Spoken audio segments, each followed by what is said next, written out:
Parents, what do your kids think they're being all slick and sneaky about, but you know all about it? Story 1. Not a parent, but I'm working in a kindergarten this summer as a kindergarten teacher. One of my students, 5 years old, carries with him this picture his 7-year-old brother drew. He keeps hiding it in his pocket and keeps looking at it when we don't see. Like he goes to the toilet and while he's pooping, he takes the pic out of his pocket, looks at it, and puts it back.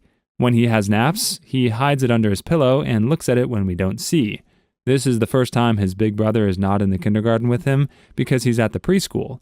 We had a substitute yesterday and she yelled at him, "Hey, what are you hiding?"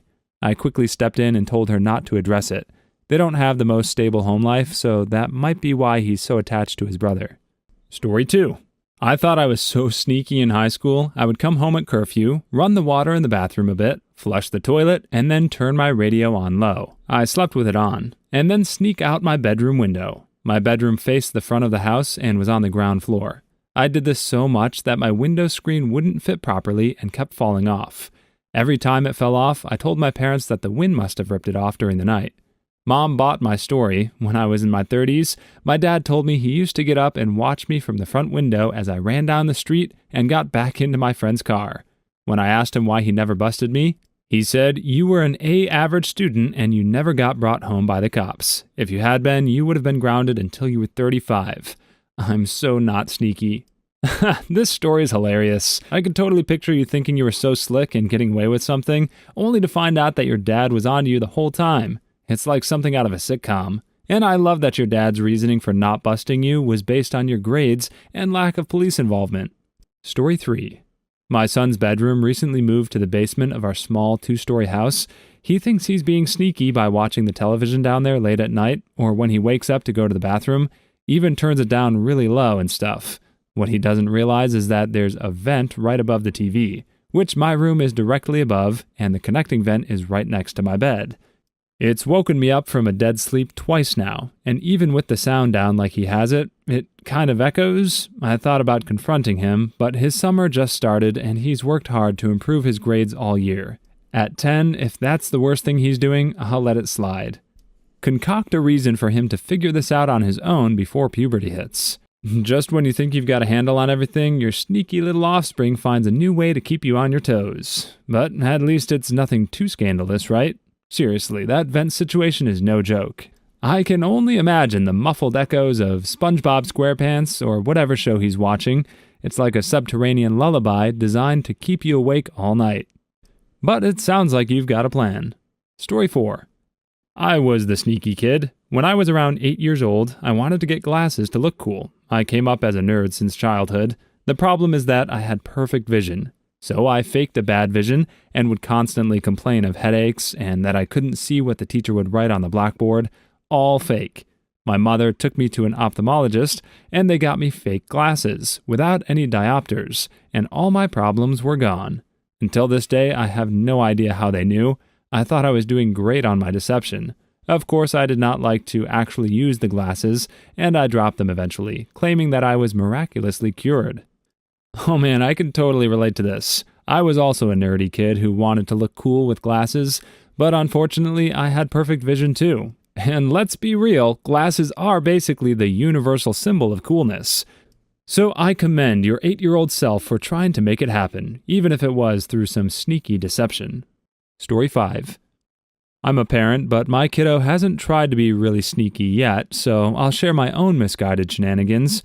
I'm a twin, identical except for a scar on my lip. According to my grandmother, I would often try to claim my sister's snack after finishing my own by cleverly covering my mouth with my hand and asking for my snack. Flawless plan. Except when my grandmother would tell me I'd already had my snack, I'd reply, "I'm not me, I'm my sister." It's always interesting to hear about the antics we got up to as kids. I'm sure many of us tried similar schemes to get extra snacks or treats. It's also funny how kids can try to be sneaky, but often their plans aren't quite foolproof. It's all part of growing up and learning, though. Story 6. Playing whack-a-mole. Dude, no one takes that many showers every day. You're killing me with the water bill, man. Hopefully my son reads this. I remember my parents mentioning a few times things about me taking really long showers. Looking back, they probably thought I was playing with myself in there, and they were making jokes about it. Honestly, I just really liked long hot showers. Story 7. Caught my son hollowing out a cucumber at the kitchen sink in the middle of the night. He told me he needed to do an experiment using hollowed out cucumber, a wire, battery, and a small light bulb. I knew he was making a bong. Story 8. My son is making a book for his mom to tell her how much he loves her.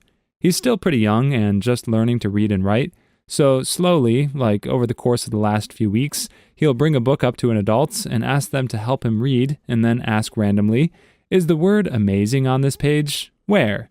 Oh, can you help me find a story where they have that word? Oh, great, is that the word I'm pointing to?" Then he disappears for a few minutes. Then the cycle will start again with another word. Slowly, he's writing a book for her, one word at a time. I know because I followed him one time recently and saw he was writing something in a book, then happened to check it out when he was asleep. So now that I know his secret, he was up to about 2 pages, and it's really sweet. I don't know how much longer until he'll deem it finished, but I'm sure I'm the only adult who knows what's up. This is goddamn adorable. He sounds like a good kid. What a sweet and thoughtful gesture from this young boy to his mom. It's so precious to see a child expressing their love in their own unique way, especially through writing. And the fact that he's taking his time to carefully select each word and seek help with reading and writing just shows how much he cares about this gift. This just goes to show that sometimes the simplest gestures can have the biggest impact. Story 9. My 5-year-old thinks that when he sneaks into my bed at night, I'll never find him if he just lays at my feet.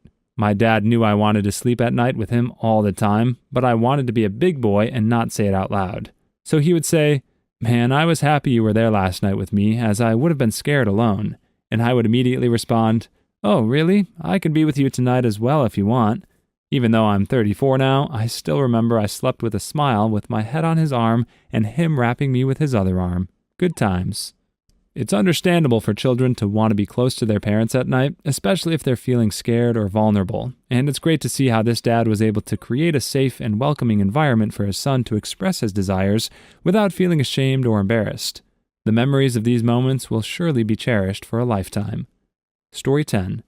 I was the child. When I was about 12, I was softly beating my meat in a caravan, thinking my parents were asleep and none the wiser. Obviously, I was working my way up and not realizing how fast I was jerking it when my dad shouts out, "Stop shaking the caravan!" Absolutely mortified. Story 11. Not my child, but I'm doing teacher assistant jobs while getting my degree to be a teacher. Anyway, one of my students was a little girl who really liked bugs. We were outside and she kept carrying something around. It was a handful of worms. I asked her what she was doing, and she asked to keep them as a pet.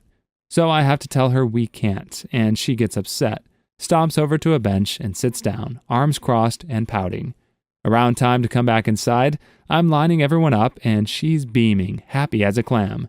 She also won't take her hand out of her pocket, so I immediately realized she pocketed the worms. After another talk, she finally put them back and stomped inside, fairly disgruntled. It's always interesting to see what they're interested in and how they want to interact with the world. I can totally see how this little girl would want to keep the worms as pets. After all, they're fascinating little creatures. But of course, we have to explain to them why it's not the best idea.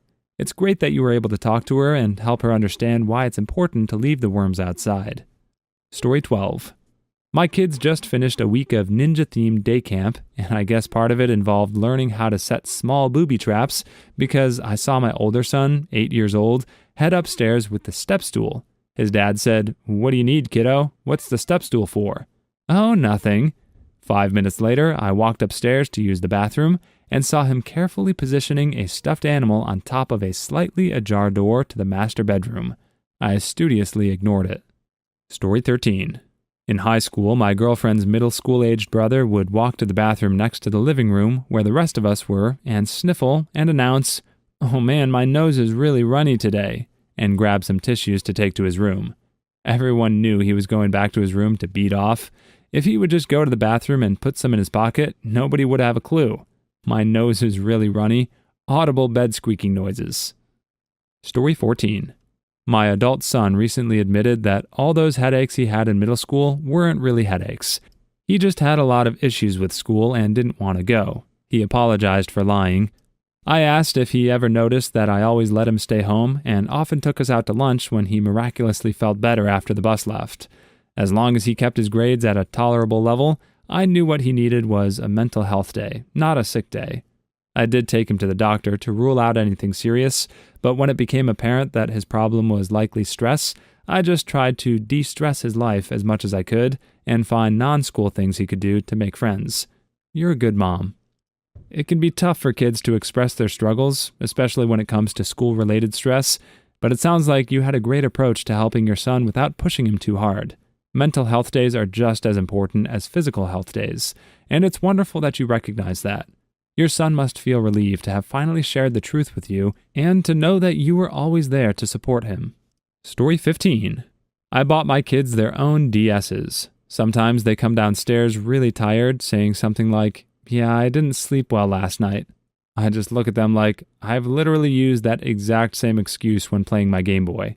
Story 16. When my son is trying to play with something that he knows isn't a toy, I'll say, "What do you have there?" And he'll go, "No," and throw whatever it is far away. If it's not in his hands, I obviously can't get onto him for playing with it. He's 3, so that's as sneaky as it gets. Story 17. Getting snacks they aren't supposed to have. They grab them and go hide to not be caught. My wife and I use this to our advantage. We accidentally leave snacks out for them to get, so they leave us alone for a while. Story 18. I thought I was being sneaky when I took off my brace to correct my underbite every night because it was hard to sleep with. Then I woke up one morning and saw that the brace was gone. That was a bad morning for me, but it taught me that I wasn't half as clever as I thought I was. Story 19. My 3-year-old pretends that he needs the toilet so that he can go to the bathroom and wash his rubber ducks. Story 20. I didn't know this at the time, but my mom loved sitting on the front porch late at night and just enjoying the sounds and smells. She has a beautiful garden. I didn't realize every night when I would pop the screen off my window and hang it out a bit to smoke a joint, she could see me and smell it. Never said anything till I was in my 20s. Story 21. My parents tell the story that as a kid, when I would sneak a cookie from the kitchen, I would announce to everyone what I was doing to make sure they didn't come in and catch me. "Don't come in here, I'm sneaking a cookie." Child logic. I asked for the actual quote. It was, "I'm going to the kitchen now, don't look." That's hilarious. It's amazing how kids think they can get away with things by simply announcing it to everyone. It's like they're hoping that if they say it out loud, it won't be considered sneaky anymore. Story 22. I'll share this anyways. When I was in high school, I used to sneak out. Shocker, I know. My room was right next to my parents', and I guess they could always hear the hardwood floor creaking and then the windows sliding up. Well, one night I had snuck out, and then the next day my girlfriend had come over for dinner, and my mom looks at us and says, "So, where did y'all go last night?" Story 23. Found a sock full of poop in my son's closet. He says he doesn't know how it got there. Mom found the poop sock. Please leave your story in the comments. I would love to make a video on them in the future. Also, don't forget to like and subscribe.